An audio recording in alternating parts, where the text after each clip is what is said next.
Mamadou Diop vivait dans une villa de marbre blanc à Almadies, le quartier chic de Dakar, où l'opulence se mêlait à la brise salée de l'Atlantique.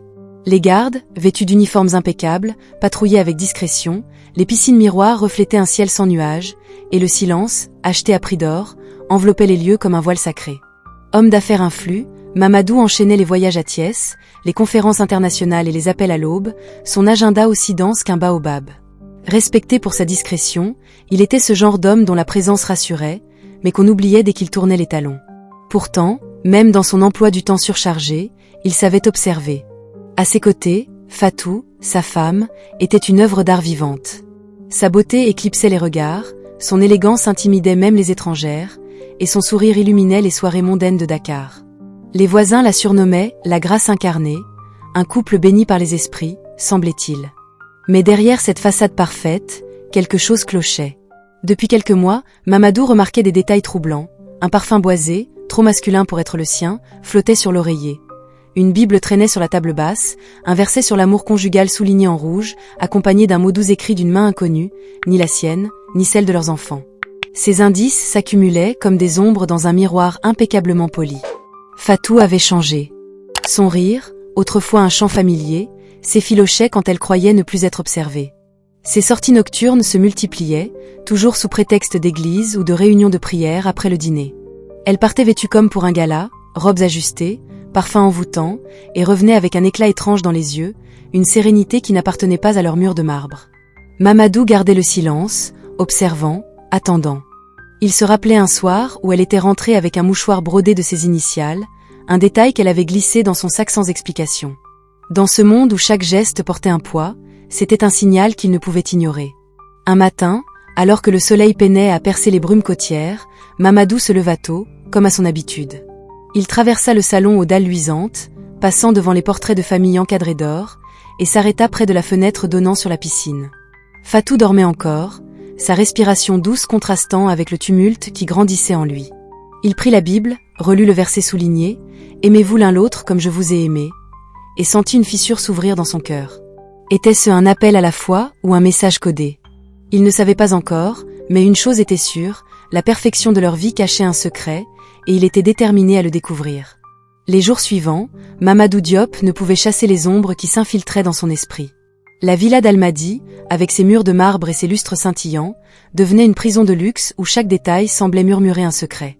Fatou continuait sa routine, mais son comportement alimentait les soupçons de Mamadou. Ses sorties nocturnes vers l'église Saint-Louis, un lieu prisé des élites dakaroises, devenaient plus fréquentes. Elle partait après le dîner, vêtue de robes élégantes aux couleurs vives, un jaune soleil ou un vert émeraude qui semblait trop sophistiqué pour une simple prière. Elle revenait toujours apaisée, un éclat dans les yeux qui n'était pas destiné à Mamadou. Il commença à noter ses allées et venues, griffonnant des heures sur un carnet discret qu'il cachait dans son bureau. Les enfants, deux adolescents absorbés par leurs études, ne semblaient rien remarquer, mais Mamadou, lui, voyait tout. Un soir, alors que Fatou ajustait son foulard avant de sortir, il osa poser une question. « Tu rentres tard ces jours-ci. Ces prières sont-elles si longues ?» Elle lui adressa un sourire fugace, presque mécanique. « L'âme a besoin de temps, Mamadou. Le pasteur Issa nous guide avec tant de cœur. » Le nom d'Issa résonna comme un écho inquiétant. Mamadou l'avait déjà croisé lors d'un gala caritatif. Un homme jeune, charismatique, avec des yeux perçants et un sourire qui désarmait. Pasteur à seulement 38 ans, il dirigeait l'église avec une assurance qui attirait les femmes mariées, riches et en quête de sens. Intrigué, Mamadou décida de creuser. Il contacta Awa, l'ami fidèle de Fatou, connu pour son franc-parler et son rire tonitruant qui résonnait dans les marchés de Soumbédioune. Ils se retrouvèrent dans un café discret près de la corniche, où les vagues clapotaient doucement contre les rochers. Awa, avec sa robe wax au motif éclatant, sirotait un bissap en riant de ses propres blagues. Mais quand Mamadou aborda le sujet des réunions d'église, son rire s'éteignit. Issa est spécial, tu sais. Il s'est parlé aux âmes perdues. Mamadou insista. Et Fatou? Elle y passe des heures. Awa haussa les épaules, évitant son regard. Leurs prières sont longues, parfois trop pour n'avoir que l'Esprit Saint dedans. Mais ne te fais pas de film, hein? Ces mots, lâchés avec une légèreté forcée, s'enfoncèrent comme des aiguilles dans l'esprit de Mamadou. De retour à la villa, il observa Fatou avec une intensité nouvelle. Elle priait dans la salle réservée à leur dévotion familiale, une pièce aux murs ornés de tapis brodés, mais ses murmures semblaient dirigés ailleurs.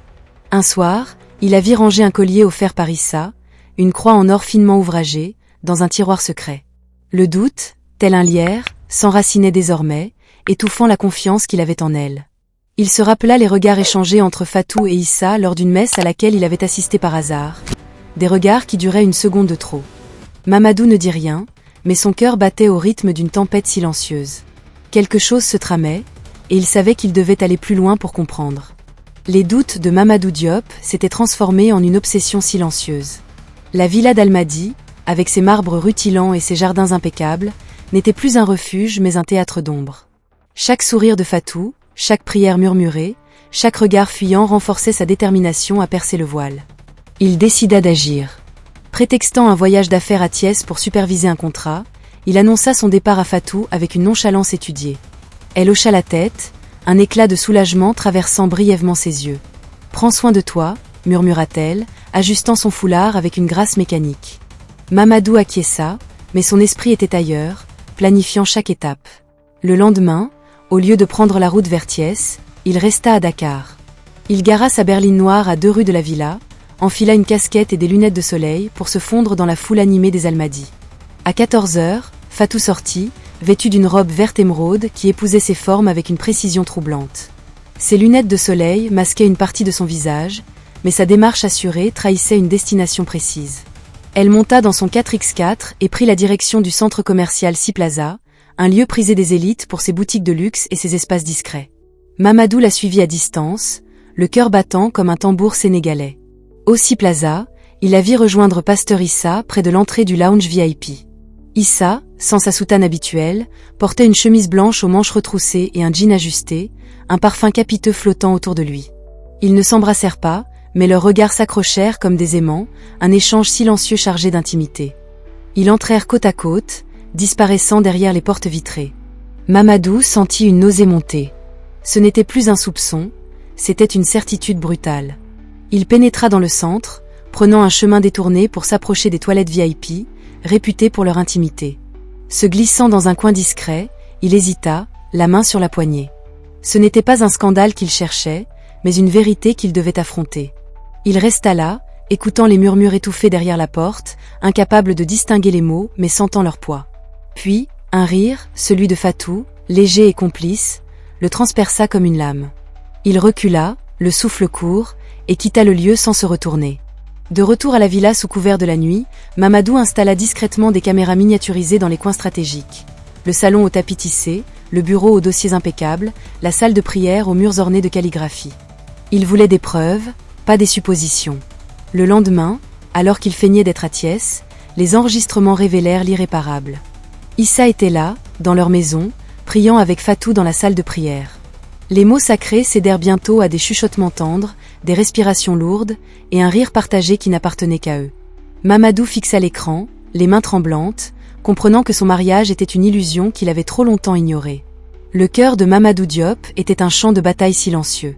Les images captées par les caméras tournaient en boucle dans son esprit, chaque rire de Fatou avec Pasteur Issa gravant une cicatrice plus profonde. La villa d'Almadi, avec ses marbres éclatants et ses jardins parfaits, n'était plus qu'un décor vide. Il savait qu'il ne pouvait plus feindre l'ignorance. Il devait agir, non par vengeance, mais pour reprendre le contrôle de sa vérité. Une idée germa, un dîner, un piège élégant, une confrontation irréversible. Il annonça une célébration anticipée de leur anniversaire de mariage, invitant des amis proches, dont Issa, sous prétexte d'un geste de réconciliation. La soirée fut impeccable. Lumière tamisée par des lanternes dorées, musique douce de kora en fond, traiteurs apportant des plats raffinés comme le tieb-boulette et le yassa. Fatou rayonnait dans une robe noire qui soulignait sa grâce, tandis qu'Issa, en costume impeccablement coupé, souriait avec l'assurance d'un roi secret. Les invités riaient, trinquaient, ignorant le drame qui se tramait. Mamadou resta calme, servant les verres, observant les gestes furtifs, les regards échangés. Au moment du dessert, un gâteau à la crème de coco, il se leva, un verre à la main. « Ce soir, je veux rendre hommage à la fidélité, à la confiance, à l'amour qui nous lie, » dit-il, sa voix ferme mais empreinte d'une émotion contenue. Les invités applaudirent, Fatou essuya une larme, et Issa posa une main complice sur son épaule. Un geste qui fit bouillir le sang de Mamadou. Puis, il tendit une petite boîte à Fatou. « Un cadeau pour toi, murmura-t-il, assez fort pour que tous entendent. Elle l'ouvrit, s'attendant à un bijou, mais trouva une clé USB. Ses yeux s'écarquillèrent, un mélange de confusion et de peur y dansant. Mamadou la fixa, sans sourire. « Quand tu auras fini de prier, regarde ce qu'il y a dedans, » dit-il, sa voix tranchant le silence comme une lame. Le pasteur lâcha sa fourchette, les invités échangèrent des regards mal à l'aise. Mamadou se leva, remercia l'assemblée d'un ton neutre et quitta la table, laissant derrière lui un vide assourdissant. Cette nuit-là, il prit une suite à l'hôtel Terroubi, face à l'océan Atlantique. Allongé sur le lit, il fixa le plafond, les vagues en bruit de fond contrastant avec le chaos intérieur. Aucun appel de Fatou ne vint. Le lendemain, rentrant à la villa sans prévenir, il trouva un silence oppressant. Les domestiques évitaient son regard, la voiture de Fatou était là, mais elle avait disparu. Sur la coiffeuse, une lettre portait son nom, écrite de son élégante écriture. Il l'ouvrit, les mains tremblantes. « Mamadou, je ne sais plus qui je suis devenue. J'ai porté le masque de la femme parfaite, pour toi, pour les enfants, pour le monde. Avec Issa, je me sentais vue, désirée. Mais ce n'était pas une aventure, c'était une fuite. Tu ne m'as pas perdue à cause de lui, mais parce que tu ne me voyais plus. Et notre fils est né, il n'est peut-être pas de toi. Pardon. » Pas d'excuses, juste des aveux bruts. Mamadou relut les mots, le choc de la révélation sur son fils le figeant. Il s'assit dans le salon, les souvenirs de son premier-né, ses premiers pas, ses rires, se teintant d'un doute irréparable. Les larmes ne vinrent pas, seule une douleur sourde resta, comme un tambour rythmant sa chute. Mamadou Diop errait dans la villa d'Almadi comme un spectre, les mots de la lettre de Fatou gravés dans son esprit. L'absence de sa femme, la révélation sur son fils aîné, et les images de Pasteur Issa dans leur maison formaient un puzzle morbide qu'il devait assembler. La douleur s'était muée en une détermination froide. Il ne chercherait plus à comprendre Fatou seul, il voulait exposer le réseau qui avait orchestré cette trahison. À 12h30 ce lundi 1er septembre 2025, assis dans son bureau au mur orné de masques traditionnels sénégalais, il prit une décision. Il contacta Samba, un ancien camarade de l'université de Dakar devenu détective privé, connu pour sa discrétion et sa connaissance des cercles aisés d'Almadi. « Suis ça pendant une semaine », ordonna Mamadou, sa voix ferme. « Note chaque mouvement, chaque rencontre. » Samba hocha la tête à travers l'écran de l'appel vidéo, promettant un rapport détaillé. Pendant ce temps, Mamadou revoyait les enregistrements, cherchant des indices. Un détail le frappa. Awa, l'ami de Fatou, apparaissait souvent en arrière-plan lors des visites d'Issa, son rire couvrant des échanges furtifs. Le rapport de Samba arriva 3 jours plus tard, un dossier épais glissé sous la porte de la villa. Issa fréquentait des lieux discrets, hôtel Angor, villa sur la corniche, spa luxueux, et le nom de Fatou revenait sans cesse. Une photo montrait Issa tenant un sac rose aux côtés de Fatou dans une file d'attente, un sourire intime scellant leur complicité. Mais le coup de grâce fut un enregistrement sonore obtenu par un serveur complice dans un restaurant chic. Fatou y confessait à Issa, « Avec Mamadou, je ne suis plus rien. Toi, tu me fais sentir vivante. » Elle ne parlait pas de divorce, mais d'une double vie soigneusement orchestrée, sanctifiée par des prières nocturnes. Mamadou comprit alors, ce n'était pas une simple liaison, mais un système calculé. Il confronta Awa lors d'une rencontre tendue au marché de Soumbédioune, sous les étals colorés de tissu wax. « Tu savais, n'est-ce pas ?» demanda-t-il, son regard perçant. Awa baissa les yeux, triturant son bracelet. « Issa m'a payé pour détourner ton attention. J'ai eu peur de le défier. » La trahison d'Awa, alliée à celle de Fatou, le frappa comme une vague. Mais une vidéo jointe au rapport révéla plus. Awa remettant une mallette à Issa, comptant de l'argent, avec un avertissement, « Assure-toi que Mamadou ne découvre rien. Il est plus malin que tu ne crois. » Assis face à la baie vitrée donnant sur l'Atlantique, Mamadou sirotait un thé à la menthe, le goût amer reflétant sa prise de conscience. Fatou n'était pas seulement une traîtresse. Elle avait été une proie, manipulée par Issa, exploitée dans sa fragilité. Et lui, absorbé par ses affaires, avait laissé ce vide se creuser. La colère céda la place à une compassion amère. Il savait qu'il devait protéger ses enfants, mais aussi démanteler ce réseau. La vérité était un labyrinthe, et il n'en avait exploré qu'une partie. Mamadou Diop se tenait sur le balcon de sa villa d'Almadi, le vent salé de l'Atlantique caressant son visage à 12h32, ce lundi 1er septembre 2025. La lettre de Fatou, les vidéos, les trahisons d'Issa et Awa, tout cela formait un passé qu'il devait laisser derrière lui, mais pas sans en tirer une leçon. La villa, autrefois un symbole de son succès, était maintenant un lieu de réflexion. Il avait décidé de ne plus fuir, mais de reconstruire, pour lui et ses enfants.